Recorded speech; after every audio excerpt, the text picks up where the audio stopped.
साथियों नमस्कार, कैसे हैं आप सब लोग। मजामा केम छो कसा आहित। साथियों, लॉ स्टूडेंट्स के लिए एक अच्छी अपॉर्चुनिटी मार्केट में अवेलेबल है। केवल आपको क्रैक करनी है, केवल उसे ग्रैब करना है और अच्छी अपॉर्चुनिटी सही टाइम पे क्रैक कर दी तो निश्चित तौर पर आपको सफलता मिलेगी ही मिलेगी।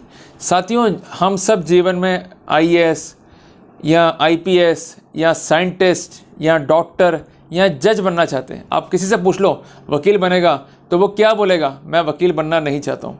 भाई ऐसा क्या गुनाह कर दिया वकील ने कि साहब छुपी हुई बेरोजगारी इस पेशे में। अच्छा जी, और क्या है? अरे साहब बड़ी मेहनत करनी पड़ती है। अच्छा जी, और क्या दिक्कत है जी?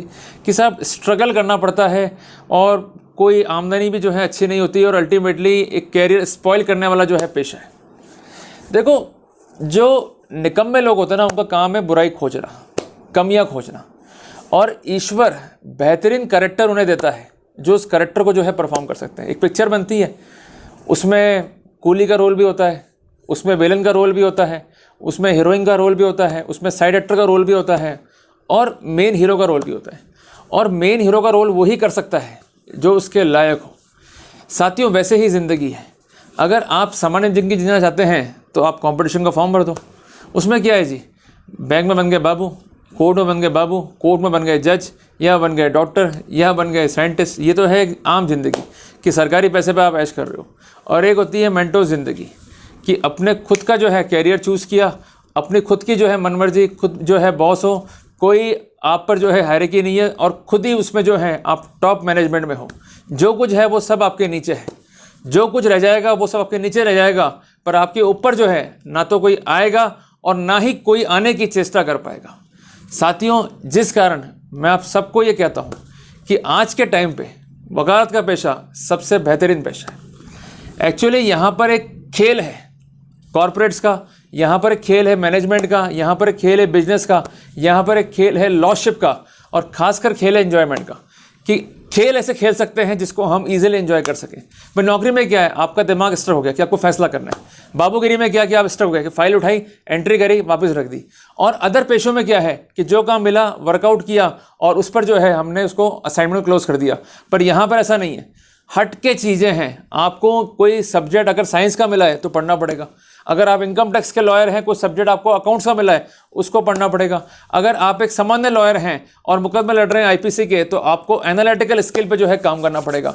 तो मैं ये कहता हूँ कि बेहतरीन चीज़ है, बट इनिशियल लेवल पर अगर नए बच्चे कुछ करना चाहते हैं तो एक बात जो है गार्ड बांध कर रख लें कि आपके लिए एक छुपी हुई अपॉर्चुनिटी है जिसको आप ग्रैबल नहीं कर पाते हैं, उसको आप कैप्चर नहीं कर पाते हैं। अगर आपने उसको पकड़ लिया तो निश्चित तौर पे एक बेहतरीन वकील इस देश में आप बन के निकलेंगे। साथियों, एक कंसेप्ट है ब्रीफिंग काउंसिल का, इस सब से आप वाकिफ होंगे, और जो अगर वाकिफ नहीं है तो वो समझ लें कंसेप्ट क्या है और कितना बड़ा हमें ये जंप दे सकता है। साथियों, जब आप लॉ कर रहे होते हैं, चाहे 5 ईयर लॉ हो या 6 ईयर लॉ हो, तो शुरू के 5 साल या शुरू के 6 साल जो है क्रुशियल है, जो मैंने आपको बताया। वहीं पर अधिकांश टाइम जो है हम ख़राब कर डालते हैं, क्योंकि हमको लगता है कि हम पढ़ लेंगे, और हमारे घर वालों का माइंड सेटअप भी ऐसे ही होता है कि बच्चा जी अभी पढ़ रहा है, बहुत मेहनत कर रहा है और उसको अल्टीमेटली मिलेगा गोल्ड मेडल। तो भाई, आप अपने बच्चे को पढ़ाने की बजाय अगर उसे प्रैक्टिकल सिनेरियो में कुछ सिखाएंगे तो काफ़ी हद तक जो है फ़ायदा आपके बच्चे को ही पहुँचेगा। साथियों, ब्रीफिंग काउंसिल में क्या होता है कि जो बच्चे अभी नए नए लॉयर बनने वाले हैं या अल्टीमेटली फर्स्ट ईयर या सेकेंड ईयर या थर्ड ईयर लॉ में हैं, जब ये किसी लॉ फर्म को ज्वाइन करते हैं तो वहाँ पर कस्टमर से या क्लाइंट से इनका इंटरेक्शन होता है। जब वो इंटरेक्शन होता है तो उस इंटरेक्शन को ये लोग लिखते हैं, जिसे कहते हैं प्रॉब्लम को नरेट करना, ताकि इनका सीनियर या इनका हायर अथॉरिटी जो है ग्रीवेंसेस को सॉल्व कर सकें। और जो ये बात लिख रहे हैं, जो वो स्टेटमेंट्स बना रहे हैं, इन स्टेटमेंट्स को कहा जाता है ब्रीफ, और इन्हें कहा जाता है ब्रीफिंग काउंसिल। कि एक ऐसा व्यक्ति जो लीगल माइंड से या एनालिटिकल माइंड से आपकी पूरी बात को सुनकर समझकर उसे एक स्ट्रक्चर दे रहा है, एक रॉ बात को लिख रहा है, ताकि ड्राफ्टिंग में कोई बात जो है वो नहीं छूटे। कंसेप्ट इसलिए महत्वपूर्ण है कि वकालत में यदि आपको जीतना है तो बोलने से ज़्यादा लिखावट का रोल है, कि जो कुछ आपने लिख दिया कोर्ट उस पर भरोसा करेगा, जो कुछ नहीं लिखा वो तो बात की बात है। पर लिखना ही कमज़ोर हो गया, या लिखते समय कोई पॉइंट छूट गया, या उसे हम इनकॉर्पोरेट नहीं कर पाए, तो अल्टीमेटली नुकसान वकील का भी है, नुकसान क्लाइंट का भी है। तो ब्रीफिंग काउंसिल क्या है, एक ब्रिज है सीनियर काउंसिल और क्लाइंट के बीच का। जैसे मान लीजिए कि आप सीनियर काउंसिल के पास में गए, वो काफ़ी बिजी है तो वो इतना टाइम नहीं दे पाएगा कि आपकी एक एक बात को जो है वो समझें, नोट डाउन करें। ब्रीफिंग काउंसिल क्या करेगा, उसकी एक एक बात को समझेगा, नोट डाउन करता चलेगा, और अगर कोई एविडेंस है तो उसको साथ साथ अनेक्सर जो है मार्क कर लेगा।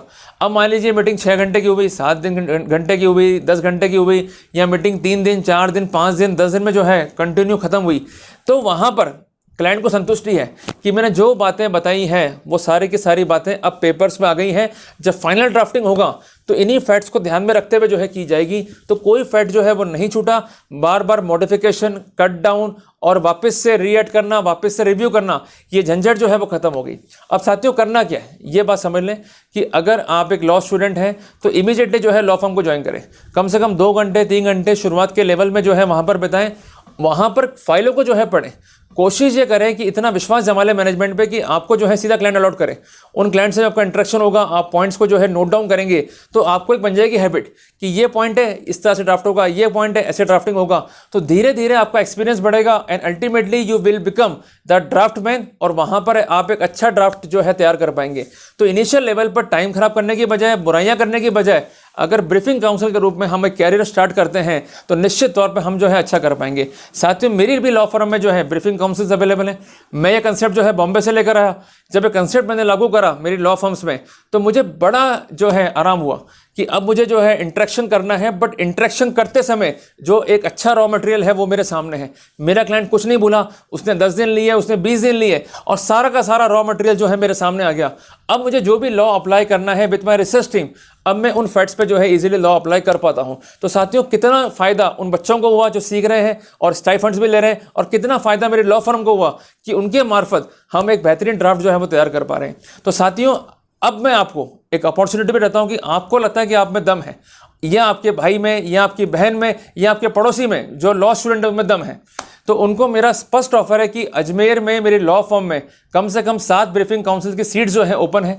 वो कभी भी आ सकते हैं। स्क्रीन पर दिए गए नंबर पर डायल करें, अपना CV भेजें, I will make the interview, और अगर मुझे लगता है कि वो कॉम्पिटेंट हैं तो मैं डेफिनेटली उन्हें सेलेक्ट करूंगा और एक अच्छी अपॉर्चुनिटी के साथ उन्हें काम सिखाऊंगा, और निश्चित तौर पे उन्हें एक बेहतर वकील, एक बेहतर ड्राफ्ट्समैन जो है बनाऊंगा, ताकि लोग फक्र से कह सकें कि ये सोनी एरेना के जो है प्रोडक्ट हैं।